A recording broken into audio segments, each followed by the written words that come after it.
বাংলাদেশের এমন একটা জেলা যেটাকে সবাই চেনে খাজা অথবা গাজার জন্য, কিন্তু অনেকেই জানে না এই জেলায় আছে দেশের প্রথম রেলওয়ে স্টেশন, রবীন্দ্রনাথের কুঠিবাড়ি, দেশের দ্বিতীয় বৃহত্তম পৌরসভা, সাবেক বৃহত্তম রেল সেতু, লালন আখড়া সহ অসংখ্য historical place. So welcome to the cultural capital of Bangladesh, Kushtia.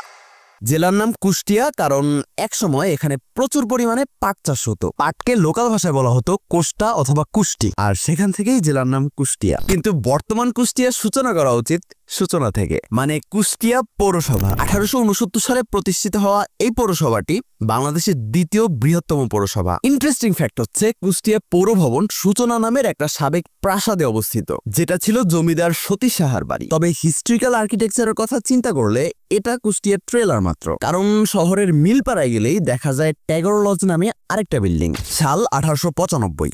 Rabindranath Thakur owner Tagore and company নামের ব্যবসায়ী প্রতিষ্ঠানের অফিস হিসেবে এই বিল্ডিংটা নির্মাণ করেন। অবশ্য কুষ্টিয়ার সেলিব্রিটি আর্কিটেকচার হচ্ছে হার্ডিঞ্জ ব্রিজ, কারণ এই একটা ব্রিজ কুষ্টিয়া জেলার সাথে পাবনা জেলাকে যুক্ত করেছে, খুলনা বিভাগের সাথে রাজশাহী বিভাগকে যুক্ত করেছে, আবার উত্তরবঙ্গের সাথে দক্ষিণবঙ্গকে যুক্ত করেছে। 1915 সালের 4 মার্চ লর্ড হার্ডিঞ্জ এই ব্রিজটা উদ্বোধন করেন, আর ওনার নাম অনুযায়ী ব্রিজের নামকরণ করা হয়। মজার ব্যাপার হচ্ছে এই ব্রিজের নির্মাণ কাজে ব্যয় হয়েছে প্রায় 3,51,32,164 টাকা। 2025-এ এসে যমুনা রেল সেতু উদ্বোধনের আগে দীর্ঘ প্রায় 110 বছর যাবত এটাই ছিল দেশের সবচেয়ে বড় রেল সেতু। শুধু রেল সেতু না, দেশের প্রথম রেলওয়ে স্টেশনের অবস্থানও এই কুষ্টিয়াতে, জগতী।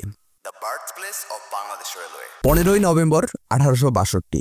এই দিনেই কলকাতার শিয়ালদা থেকে জগতী পর্যন্ত রেল যাত্রা শুরু হয়। একই কারণে জগতী হয়ে উঠেছিল একটা বিজনেস হাব। তবে বর্তমানে এর অবস্থা একদমই জরাজীর্ণ, কারণ আমরা বাঙালি, আমরা ইতিহাসকে হাতে না পায়ে ঠেলতে পছন্দ করি। যাই হোক, কুষ্টিয়ার সবচেয়ে জনপ্রিয় জায়গা সম্পর্কে জানতে হলে যেতে হবে লালন আখড়ায়। যদিও এই জায়গা নিয়ে কন্টেন্ট বানানো প্লাস গাঁজাখোরদের গালি খাওয়া দুইটাই ডান। তাও ছোট করে বলতে চাইলে এখানে আছে লালন শাহের কবর, ওনার মিউজিয়াম আর ভক্তদের থাকার জায়গা। সাথে বছরে 2 বার এখানে লালন উৎসব হয়, যেটাকে আপনারা লালন মেলা নামে চেনেন। এছাড়া লালনের সাথে রবীন্দ্রনাথকে একটু প্রায়োরিটি দিতে চাইলে যেতে হবে শিলাইদহ কুঠিবাড়িতে। 1807 সালে রবীন্দ্রনাথ ঠাকুরের দাদা প্রিন্স দ্বারকানাথ ঠাকুর এখানকার জমিদার হন। কিন্তু বর্তমানে জায়গাটা জনপ্রিয় হওয়ার পিছনে কারণ রবীন্দ্রনাথ ঠাকুর নিজেই। কারণ এই বাড়িতে থেকেই 1889 থেকে 1901, মানে প্রায় 12 বছর উনি জমিদারি করেন। বর্তমানে এই বাড়িতে রবীন্দ্রনাথের ব্যবহৃত পালকি থেকে শুরু করে বিভিন্ন রকমের জিনিসপত্র রাখা আছে। এগুলো ছাড়াও কুষ্টিয়ায় ইসলামিক ইউনিভার্সিটি সহ বেশ কিছু প্লেস আমরা সময়ের অভাবে মিস করে গেছি। অবশ্য কুষ্টিয়ার ইউনিক খাবার দাবার মিস হয়নি, আর ওইগুলো অবশ্যই একটা আলাদা কন্টেন্ট ডিজার্ভ করে, কিন্তু সেটার আগে আপনার পারমিশন প্রয়োজন, না হলে আবার নাম দিয়ে বসবেন সস্তার ফুড ব্লগার।